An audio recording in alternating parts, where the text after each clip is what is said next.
현재 시간 5시 16분이고요. 운동하러 가겠습니다. 운동 출발했습니다. 오늘의 주제는 줄어드는 학생 수, 교사는 어떻게 체감을 하는지에 대해서 말씀을 드리도록 하겠습니다.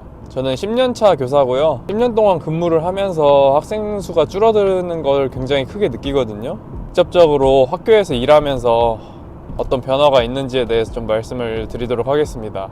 제가 첫 발령받았던 학교는 전교생이 한 500명 정도 되는 학교였거든요. 근데 그 학교가 현재는 지금 한 거의 100명 정도 학생 수가 줄어 있는 상태고요.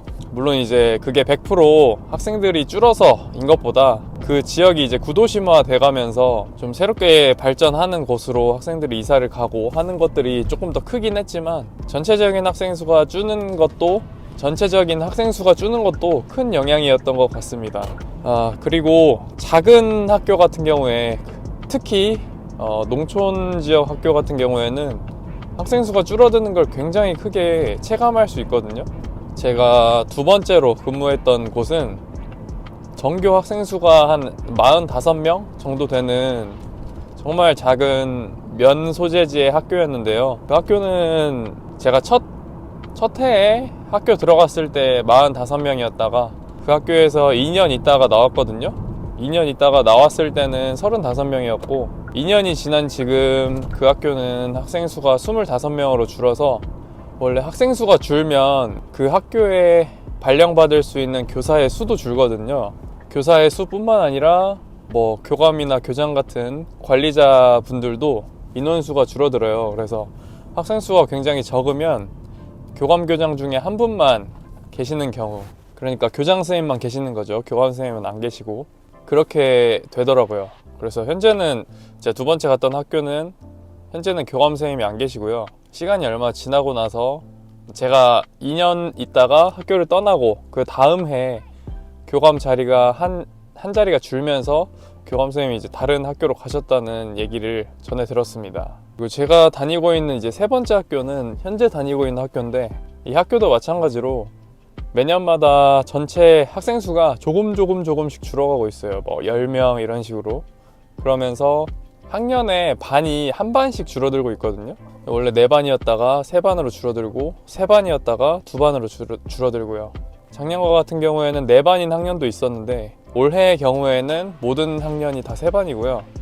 내년에는 2반으로 줄어들 수 있는 학년도 생기고요. 최근에 출생률이 거의 0.7 정도 되잖아요. 그래서 현재 초등학생들보다 현재 태어나는 학생들이 초등학생이 될 때쯤 이거는 진짜 큰 사회적 문제가 되겠다라는 생각이 너무 크게 듭니다.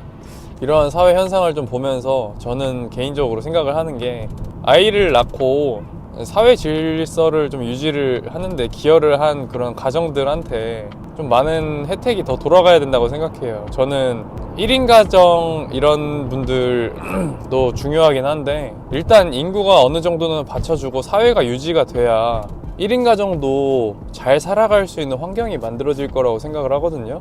그래서 저는 제가 1인 가정이지만 1인 가정에 대한 혜택을 가족 단위로 옮겨서 자녀가 있는 가정으로 좀 많이 혜택이 좀 돌아갔으면 하는 생각입니다. 물론 물질적인 지원으로만 인해서 아이를 더 낳을 거라고 생각하진 않아요, 저도. 근데 현재 우리가 사회 인식을 통째로 바꾸기는 어렵잖아요.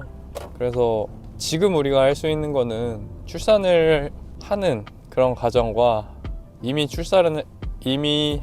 자녀를 많이 낳은 가정, 이런 가정에 좀 더 보탬이 될 수 있는 정책들을 많이 펼치는 게 좋지 않나 라고 생각을 해봅니다.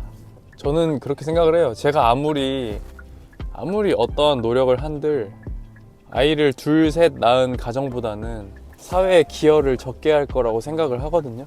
제가 돈을 벌면 얼마나 벌고 사회에 기여를 하면 얼마나 하겠습니까?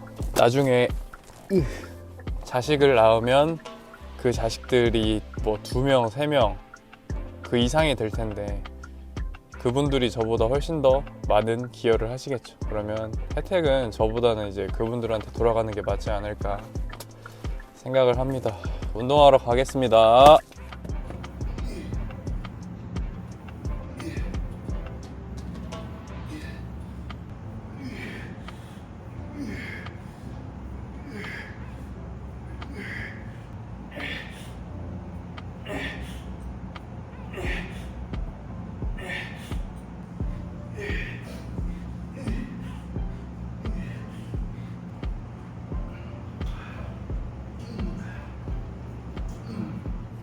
오늘 운동 마쳤고요. 오늘은 등 운동 했습니다. 아, 요새 추워가지고 핑계죠. 추워가지고 헬스장 가는 시간이 막 10분 이렇게 늦어지고 있는데, 그래서 오늘 또 팔 운동을 원래 해야 되는데 못했습니다. 내일은 10분 일찍 가야지. 오늘 아침에는 줄어드는 학생 수에 대한 이야기를 드렸는데요. 진짜로 전교생이 줄어드는 숫자를 보면 볼수록 체감이 확확 드는 것 같아요. 10년 전, 5년 전, 1년 전, 이게 매년 늘어나는 해는 없고 줄어들기만 하니까 확실히 엄청 출산율이 적고 이게 엄청 사회 문제구나 라는 게 진짜 좀 와닿습니다. 그래서 개인적인 차원에서의 대응은 미래에 저는 연금에 대해서 기대지 않을 생각입니다. 그러니까 공무원 연금이죠. 연금이라는 게 전에 이제 납입하신 분들의 연금을 불려서 그 사람들에게 되돌려주는 형태가 아니잖아요. 그러니까 미래에 사람들이 얼만큼 납입할지를 예상을 먼저 해놓고 그 사람들 것까지 고려해서 이제 현재 은퇴한 사람들의 연금을 나눠주고 있는 형태인데, 나중에 진짜 인구 피라미드가 고령화돼서 노년층은 많아지고 청년층이 적어지면 납입할 사람이 없으니까 연금은 분명히 개박살 날 게 확실을 하고, 그렇기 때문에 현재 20, 30대가 노후를 준비한다고 생각을 하면 거의 없는 걸로 생각을 해놓고 개인연금을 준비를 하는 게 맞지 않나, 이런 생각을 많이 해봅니다. 오늘도 좋은 하루 되시고요. 수고하셨습니다.